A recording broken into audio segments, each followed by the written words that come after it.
U.S. stocks rallied on hopes for a trade deal between the EU and the U.S., even if positive signals from the Trump administration on trade talks with the EU and China are only temporary. My next guest believes any major dips caused by renewed fears are a buying opportunity. David Dietze joins us, Chief Investment Strategist at Dietze Wealth Management Group. David, thanks for joining us. It's a pleasure to be with you today. So the market seemed to react to every threat and pullback from Donald Trump out of Washington. Today, we saw the stocks rallying. I guess Memorial Day markets were closed, so they had a chance to rally back today. Do you see this up and down continuing until sort of deals are signed and final?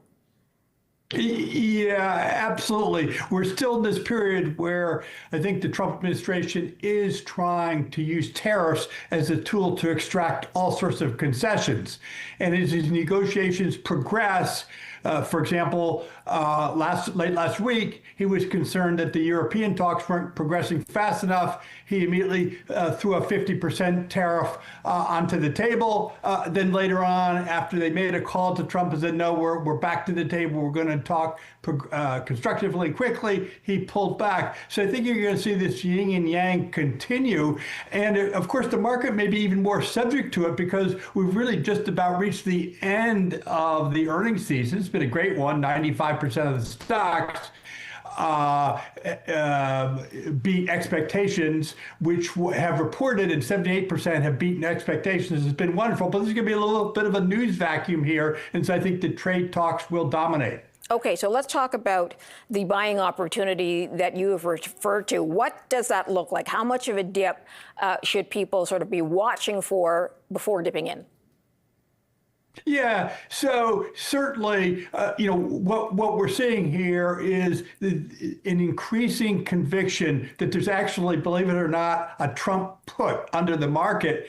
And so what you want to be looking for is how severe the sell-off was, what was driving it. Was it just his frustration late one evening and sending out some sort of a Truth Social message that he's going to ramp up dramatically tariffs? Or was it a slow build where parties seem to be really growing further apart? The more emotionally driven it seems to be, the bigger the sell-off, the more conviction I urge my clients to have when approaching this market. So obviously, 5 to 10%, I think is very, very meaningful. Whether a 0.5% probably isn't.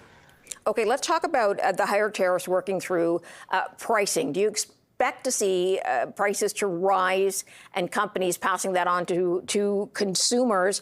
And then tell me how you think, if that happens in sort of the next number of months, how that would affect trade talks, if it would have any effect, companies pressuring Washington's administration. Yeah, absolutely. So the problem is we really don't know how it's going to work. The companies themselves don't quite know how it's going to work. Policymakers don't know how it's going to work. I mean, I think there's a number of ways it could play out. So, for example, as Trump has urged China, for example, and companies dealing with China to eat the tariffs. In that event, there's really not going to be much movement on inflation, but there will be a decline in profitability. So to the extent the macroeconomic news is a little bit better for investors, the reported earnings by those companies eating the tariffs is going to be inferior. If to the extent that they can push it through and it's kind of a non-discretionary item, that will put pressure on inflation.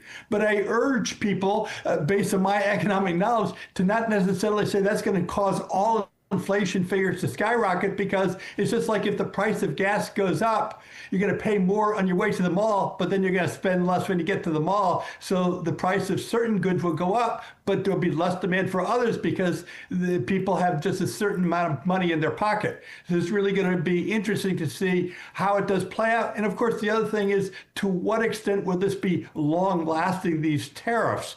To the extent that companies and investors believe these are just short-term tactical moves to get a quick advantage, plant a flag, declare victory, and go home, then companies may well choose to eat it or not put a full price rise through because it's not going to be long lasting. On the other hand, of course, if it's long lasting, that's going to be a problem. And of course, to the extent that the tariffs are a bump up and then stay fixed, it's really just going to be a one-time bump in prices. It's not going to be a new tariff this year, another new tariff in 26, and another new tariff in 27, at least from everything we can gather at this point. Okay, so So at this point, where are you putting your money? What are you liking these days?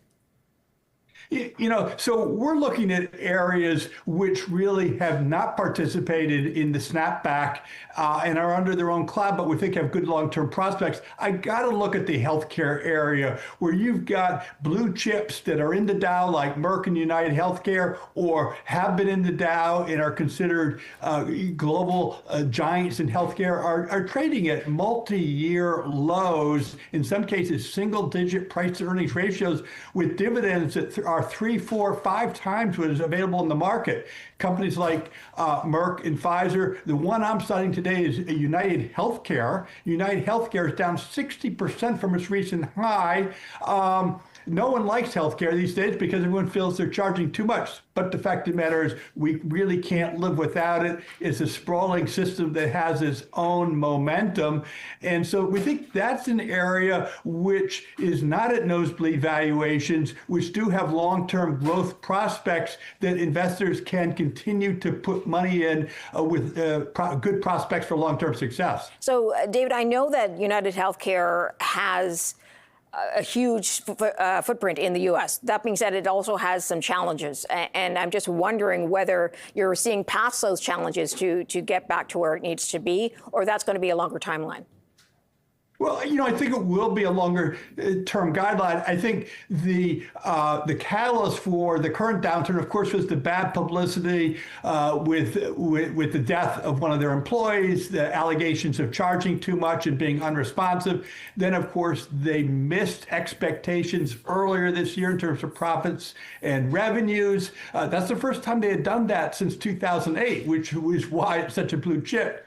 Then their CEO stepped down, a new CEO came in. Now the government wants to audit all Medicare Advantage plans. Of course, that can work both ways. Perhaps they got underpaid in certain situations. They're not just picking on UNH, they're also picking on their competitors. There's a risk of a criminal indictment and so forth. But the fact of the matter is, one thing I like here is that a new CEO has come in who was formerly the prior CEO, so he knows the business, has a great track record. He promptly put down $25 million of his own money to buy additional shares, and his price paid is about $288, very close to what you can buy the stock today. So, that shows me confidence. Of course, given their market share, I just don't see a healthcare world in America without United Healthcare. And so it may take a little while. I think the catalyst for a rebound will be when they finally have enough confidence to issue guidance as to what they believe the results will be going forward. But I think if investors have just a little patience and a little tolerance for headline risk, they could do very, very well in what I still believe is a great blue chip. David Dietze is Chief Investment Strategist at Dietze Wealth Management Group. David, thanks for joining us. Thank you so much.